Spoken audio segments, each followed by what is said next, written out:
Hi friends அனைவருக்கும் வணக்கம். இன்னைக்கு நம்ம வானதி சீரியல்ல அதாவது நம்ம குமரனையும், கங்காவையும் காட்டுறாங்க. கங்கா வந்து பயங்கர கோவத்துல இருக்காங்க. குமரன் எவ்வளவோ சொல்லி பார்க்குறாப்புல, கேட்கவே மாட்டேங்கிறாப்புல. கங்கா வந்து திரும்ப திரும்ப வந்து சொல்லிட்டே இருக்காங்க. "நீ வந்து எனக்காக இருக்கல்ல, நீ வந்து இங்கேருந்து தப்பிச்சோம், பொழச்சோம் ஓடுற" அப்படின்னு வந்து சொல்றாப்புல. "இல்ல, நான் வந்து நமக்காக தான், நம்ம குழந்தைக்காக தான் காசு சேர்க்கணும்" அப்படி இப்படின்னு வந்து சொல்லி எக்ஸ்பிளைன் பண்ணி பார்க்குறாப்புல.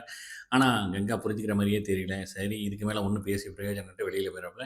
அடுத்த நாள் காலையில வந்து பார்த்தீங்கன்னா, குமரன் வந்து ரெடியாகி உட்காந்துருக்கு. கங்காவ கூப்பிடுறாப்புல. கங்கா வந்து அ கிளம்பி அப்படி வர்றாப்புல. வந்துட்டு அப்படியே வந்து மனசே இல்லாம நிற்கிறாப்புல.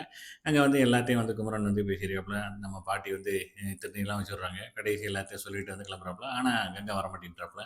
இந்த பக்கம் பார்த்தீங்கன்னா, டாக்டர பார்க்கறதுக்காக யோசிச்சிருக்காப்புல நம்ம விஜய். ஏன்னா குழந்தைக்கு எதுவும் ஆயிறக்கூடாது. ஏன்னா சிக்கன் பாக்ஸ் வந்துச்சுல்ல காவேரிக்கு அப்படிங்கிறதுனால. சரின்ட்டு இந்த பக்கம் பார்த்தீங்கன்னா, நம்ம கங்கா ஒரு மாதிரி ஃபீல் பண்ணிட்டு இருக்க, காவேரி வந்து "வாக்கா போவோம், ஹாஸ்பிட்டல் போவோம்" அப்படின்னு சொல்லி கூட்டிட்டு இருக்காப்புல. எல்லாருமே வந்து அங்கேருந்து கிளம்பி போறாங்க. எங்க ஹாஸ்பிட்டலுக்கு. அதோட முடியுது. நாளைக்கு ஹாஸ்பிட்டல்ல பார்க்குற மாரி பார்க்கலாம். ஒரு ஒரு எபிசோட மிஸ் பண்ணாம பாருங்க. என்ஜாய் பண்ணுங்க.